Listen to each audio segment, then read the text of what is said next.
Tonight, we descend. In a place so clean it seemed sterile, Samantha Bloom checked in, praying it could finally wash her sins away. She didn't know something was already waiting, eager to scrub her raw. Samantha Bloom checked into the Crescent Boutique Hotel on a gray Thursday afternoon, carrying nothing but a single sterilized suitcase and a faint scent of antiseptic. The lobby was immaculate, marble floors gleaming, glass surfaces polished to perfection. Even the air seemed filtered and crisp, as though scrubbed free of any impurities. Just as she had read. Crescent prided itself on its obsessive dedication to hygiene, and she needed that right now. She needed it more than anything. At the front desk, a young man with perfect teeth and a black blazer greeted her. His name tag read Nathan. Welcome to Crescent Boutique, Ms. Bloom. Your room is ready, as requested, top floor, corner suite. We took care to follow the special notes you left about allergens and cleaning products. Samantha offered him a tight smile, careful not to let her fingertips touch the counter. She nodded, relieved they had listened. Most hotels never did, no matter how many emails she sent ahead of time. This place, though, it already felt different, like a sanctuary against the crawling filth of the outside world. He handed her the key card. Samantha slipped it into her pocket and followed the bellhop to the elevator, silently scanning every surface along the way for smudges, dust, anything. But there was nothing. Not even a stray fiber of carpet out of place. Perfect. Her room was just as pristine. Maybe more. Crisp white sheets tucked into the mattress with military precision, faint smell of lemon cleaner in the air. Even the bathroom faucet gleamed like it had never been touched by human hands. Samantha carefully peeled off her gloves and ran a single finger along the dresser. Clean. Absolutely clean. For the first time in weeks, her chest loosened. She could breathe here. As she unpacked her suitcase, her gaze caught on her reflection in the mirror and she froze. For a moment she thought she saw him standing behind her. Small. Pale. Still crying. She swallowed hard and looked away. No amount of scrubbing could ever wash away the memory of that night, how he kept crying and crying, his little hands clutching at her, and she just couldn't take it anymore. How quiet he was after. Too quiet. A silence she could never erase from her mind. She unpacked slowly, methodically, removing each item from her suitcase and placing it on sanitized hand towels she had brought from home. Her bottles of rubbing alcohol and sanitizer lined up in perfect formation on the marble sink. Her stack of individually wrapped disinfectant wipes. A pack of sterile gloves. A jar of skin bleach, just in case. Later, as the sun set behind the heavy curtains, she showered twice. Once with her own hypoallergenic soap, then again just to be sure. When she emerged, she caught her reflection in the full-length mirror and froze. Her skin already looked red and raw from the scrubbing. She tilted her chin, examining her neck. Yes. The tiniest hint of a rash. It would have to be cleaned again before bed. She shook off the unease and focused instead on the silence of the suite. No neighbors. No traffic. Just the faint hum of the air vent. But when she lay in bed, the sheets cool and flawless against her skin, something strange happened. She felt watched. It was a ridiculous thought, of course. No one had followed her here. She had been careful. But still, a faint sound broke the silence. A whisper. So faint she almost convinced herself it was the air vent. You'll never be clean enough. Samantha sat up in bed, heart hammering, eyes scanning the dark corners of the room. No one there. Just the white walls. Just the quiet. Just her own breath coming too fast. She reached for her gloves. Then for her jar of bleach. just in case. Morning light struggled to pierce through the heavy curtains, casting a pale, sickly glow across the suite. Samantha awoke with a start, her hands clenching the sheets. For a moment she thought she dreamed of something cold and pressing, but it slipped away the instant she tried to grasp it. Her skin felt tight, tender. She sat up and looked at her arms, at the angry pink streaks that ran down her forearms like claw marks.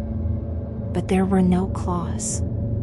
Just her own fingernails, caked faintly with dried blood beneath the gloves she'd fallen asleep in. She didn't remember scratching. By mid-morning she was already pacing the room, rubbing sanitizer into her palms until they stung. The whisper from the night before nagged at her memory, like something caught between her teeth. It was nothing, she told herself. A trick of a tired mind. Stress. She called down to the front desk. Hello, this is Samantha Bloom, room 914. I need to confirm that no one has access to this suite but me. Of course, Ms. Bloom. Only housekeeping staff can enter, and they do so only when requested. Would you like me to put a do not disturb note on file? Yes. And double-check the locks, if you can. Certainly. I'll send someone up to inspect them right away. She hung up and returned to the bathroom mirror. Her face looked pale, sallow even, though her cheeks burned with irritation where the bleach had touched them. She leaned closer, tracing her skin with a trembling finger. She could almost see something beneath the surface, a faint grayness, as though some stubborn grime hid deep under her pores. That night, she scrubbed longer than usual. Hours, perhaps. Long after the water turned lukewarm, then cold. Her fingers grew numb. The whisper came back while she stood beneath the stream. You'll never be clean enough. She whirled around, water sloshing, her heart hammering in her chest. No one. She turned off the water, her breath loud and ragged in the silence. Steam clung to the mirror, thick and opaque. But as she wiped it away, she saw something she couldn't explain. A handprint. Not hers. Too large, too long-fingered. Pressed into the glass like someone had leaned close while she wasn't looking. She stared, her own reflection trembling around it. When she backed away, the whisper came again, closer now. You'll never be clean enough. She didn't sleep that night. Instead, she sat in the corner of the room, fully dressed, gloves on, bleach in hand, staring at the bathroom door. Waiting. Listening. Hours passed. The hum of the vent seemed to grow louder, deeper, until it was no longer just a hum but a low rasp, almost like breathing. A shadow flitted across the corner of her vision. When she looked, it was gone. At one point, she thought she heard the sound of scrubbing. Wet, deliberate. Coming from the bed. When she finally gathered the courage to look, she saw the sheets. Damp. Wrinkled. Streaked faintly with something dark, something she couldn't quite name. And in the center of the bed, a single damp cloth. Still warm. You'll never be clean enough. The third night, Samantha began barricading the door. A chair wedged under the handle. Towels stuffed into the cracks to keep out dust, and anything else that might try to seep through. She sat cross-legged on the floor in front of the mirror, watching her own reflection for hours, as if it might betray her. Her gloves were torn, fingertips red and cracked beneath them. The faint smell of bleach clung to her clothes, acrid and cloying. She hadn't spoken to anyone since her call to Nathan. Even housekeeping, who knocked politely that morning, she'd turned away with a hoarse shout. Go away! No one comes in here! Not now! They had left, though she thought she heard them whispering outside her door afterward. Whispering about her. Whispering that phrase. That night she refused to lie down on the bed.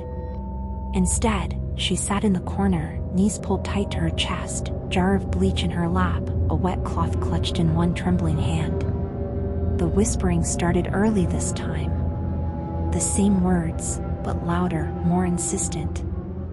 You'll never be clean enough. Never clean enough. She covered her ears, but it made no difference.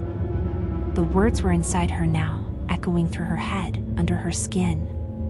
The bathroom light flickered.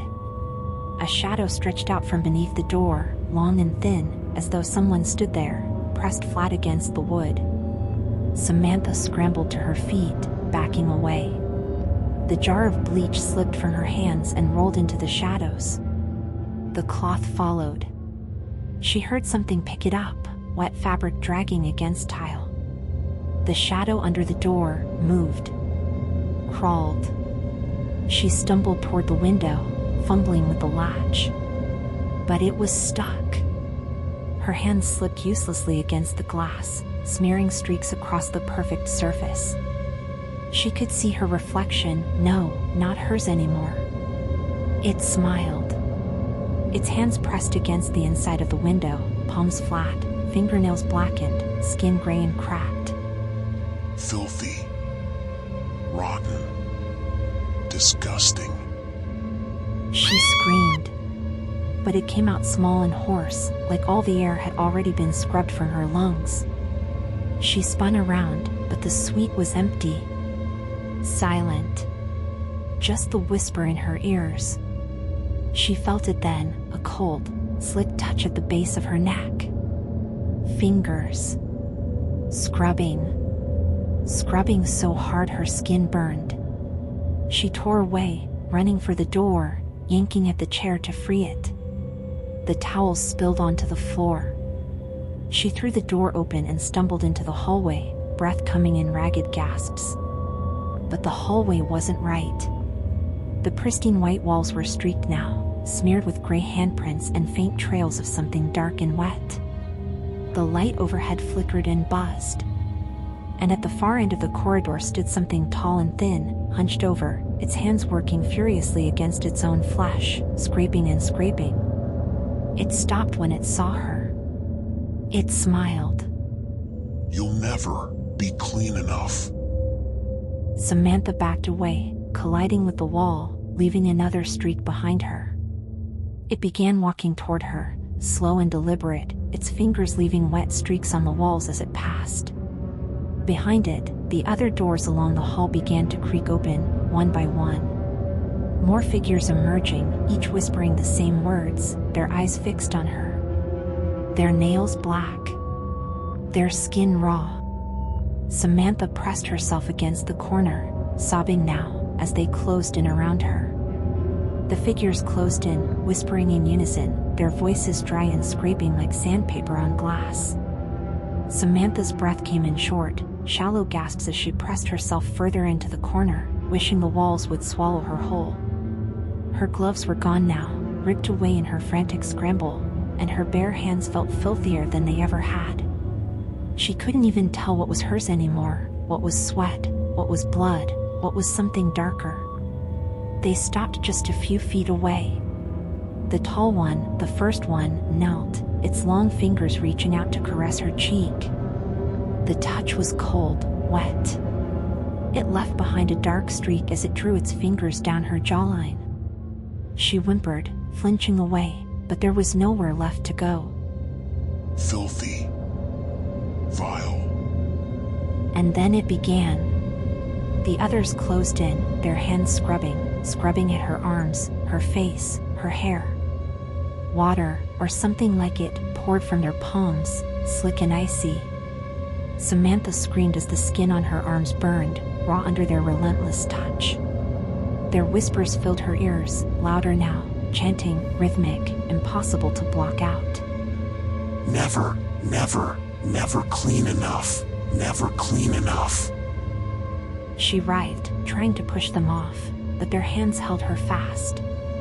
They scrubbed and scrubbed, harder and harder, until she could feel her skin give way under their fingers, peeling, flaking, streaking the floor beneath her with pale ribbons of herself.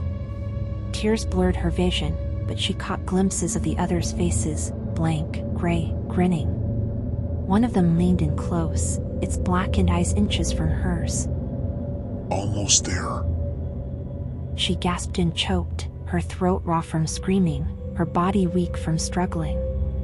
Her eyes darted to the suite door, but it was gone now. Just another stretch of stained hallway lined with more doors, all open, all dark. More figures stood in the doorways, watching. Her head lolled back as they continued their work. She felt something cold press against her chest, a cloth, soaked in bleach. It began to rub in slow, deliberate circles. Her eyes rolled back as the burning intensified.